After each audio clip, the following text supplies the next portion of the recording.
Au cœur du parc national de Whispering Piney, une caméra de trail cachée avait été installée pour surveiller la faune, mais ce qu'elle a capturé une nuit a stupéfié le monde entier. Le garde forestier Tom Reynolds avait vu beaucoup de choses en ses 15 ans de service au parc national de Whispering Piney, des randonneurs perdus, des animaux sauvages agissant étrangement, et quelques groupes d'étudiants imprudents faisant des cascades. Mais rien ne l'avait préparé à ce qu'il a vu sur les images de la caméra de trail numéro 7. Elle venait de s'installer avec une tasse de café fraîchement préparée dans la station des gardes forestiers du parc lorsqu'il a, distraitement, ouvert les dernières images des caméras à détection de mouvements installées au fond de la forêt. Son travail consistait à surveiller les mouvements de la faune, suivre la santé de l'écosystème et, parfois, aider dans les cas de disparition. La plupart du temps, il ne voyait rien d'inhabituel, des cerfs qui broutent, des hiboux volant entre les arbres, ou un ours noir rôdant autour d'un campement. Mais ce jour-là, c'était différent. En regardant, sa prise sur la tasse de café se desserra, son cœur se mit à battre plus fort et sa respiration se coucha dans sa gorge. Il se pencha en avant, les yeux fixés sur l'écran. Une silhouette ombragée se déplaçait à travers les bois denses, mais ce n'était ni un animal ni un randonneur perdu habituel. « Et Julie, Steve, vous devez voir ça tout de suite » appela Tom, sa voix brisée par l'incrédulité. Ses collègues gardes forestiers se précipitèrent, leurs expressions passant rapidement de la curiosité à la confusion en regardant les images. « Ce n'est pas possible » murmura Julie. « Impossible » répondit Steve. Mais c'était là, clair comme le jour, une silhouette à peine vêtue, pâle, marchant avec une calme surnaturelle sur un chemin forestier isolé. Le timestamp des images indiquait 3h17 du matin, et la date était le 15 juillet, lorsque les températures dans cette forêt épaisse descendaient à environ 5 degrés Celsius pendant la nuit.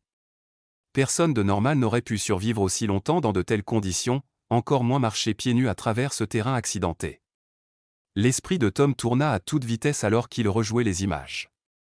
Les mouvements de la silhouette étaient étranges, non pas hésitants, pas pressés, mais délibérés, comme si la personne savait exactement où elle allait. Mais cela ne faisait aucun sens. Personne ne se promenait dans Whispering Piney la nuit sans équipement, et certainement pas pieds nus. Tom avait installé les caméras de trail seulement 2 semaines plus tôt après une série d'incidents inhabituels dans le parc. De l'équipement avait disparu des hangars de maintenance, des campements avaient été trouvés perturbés sans signe d'interférence animale, et plusieurs randonneurs avaient rapporté avoir entendu des voix chantantes étranges au fond des bois, là où aucun sentier n'existait. « Il y a quelque chose qui ne va pas là-bas » avait-il insisté lors de la réunion budgétaire, et je compte découvrir ce que c'est avant que quelqu'un ne se fasse mal. « Peut-être que c'est quelqu'un qui fait une blague, suggéra Steve, bien qu'il ne fût pas vraiment convaincu. « Qu'est-ce que je suis en train de regarder » demanda Julie, plissant les yeux en ajustant ses lunettes.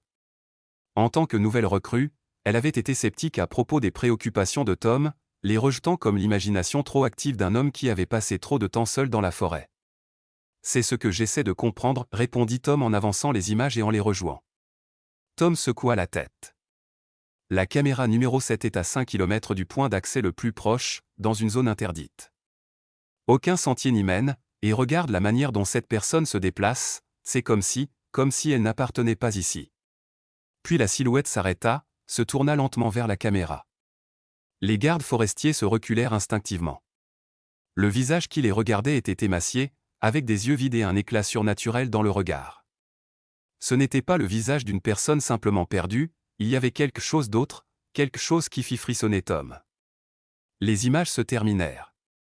Les gardes restèrent là, dans un silence stupéfait, la station étrangement calme à l'exception du bruit lointain du vent qui faisait frémir les arbres à l'extérieur. Il y a 3 mois, le nom d'Emma Larson était apparu sur toutes les chaînes de télévision.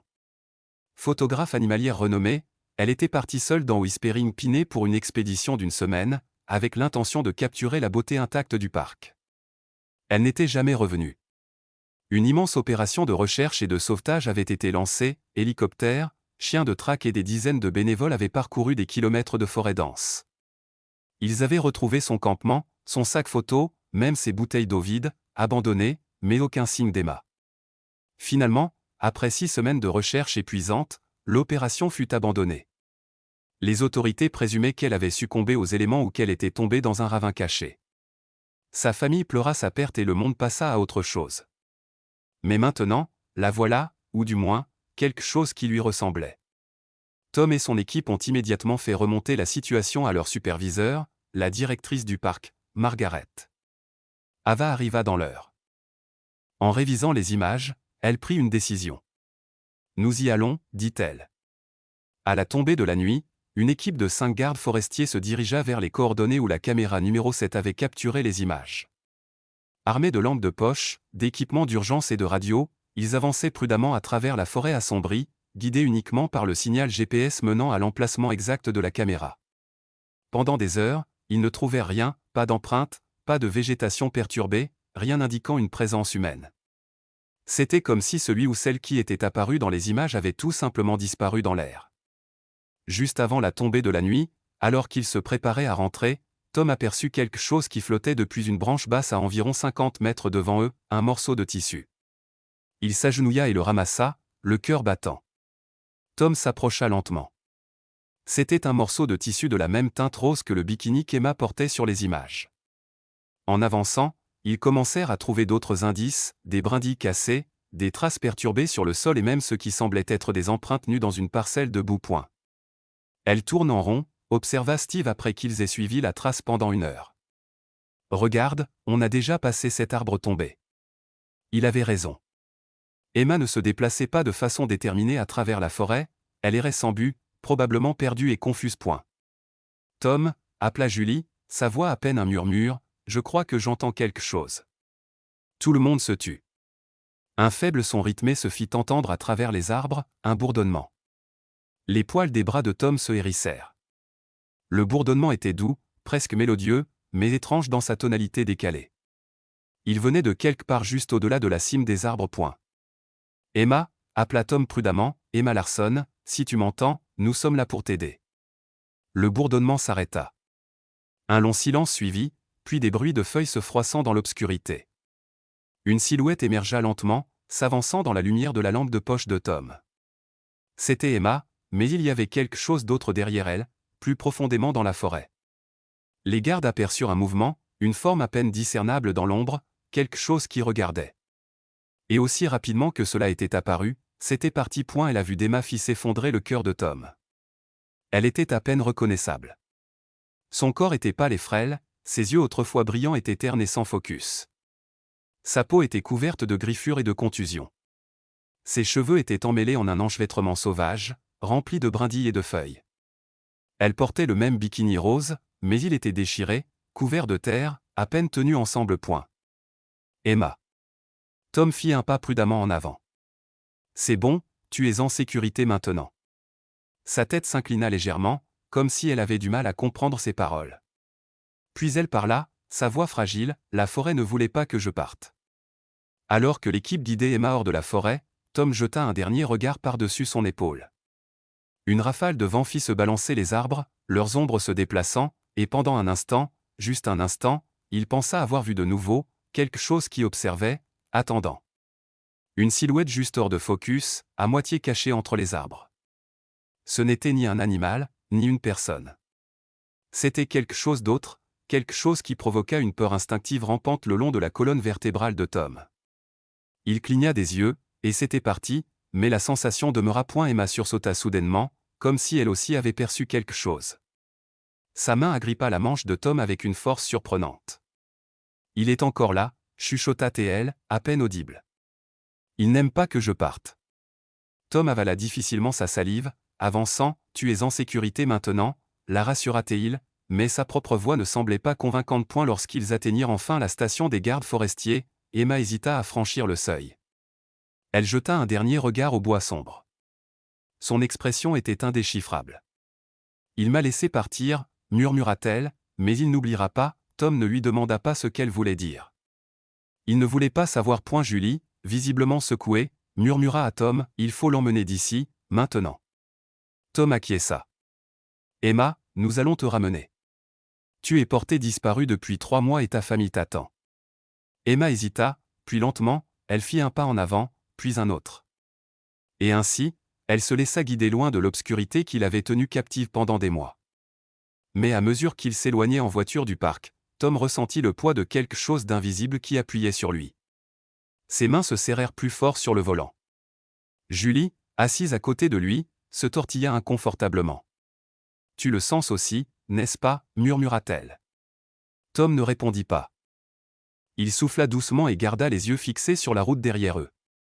Whispering Pine resta immobile, silencieux et attendant.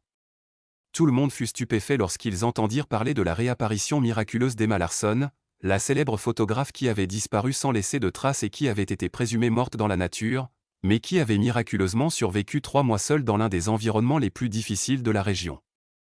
Tom rendit visite à Emma à l'hôpital 3 jours après son sauvetage. L'équipe médicale l'avait soignée pour une grave malnutrition, une déshydratation, de multiples infections et une série d'infestations parasitaires.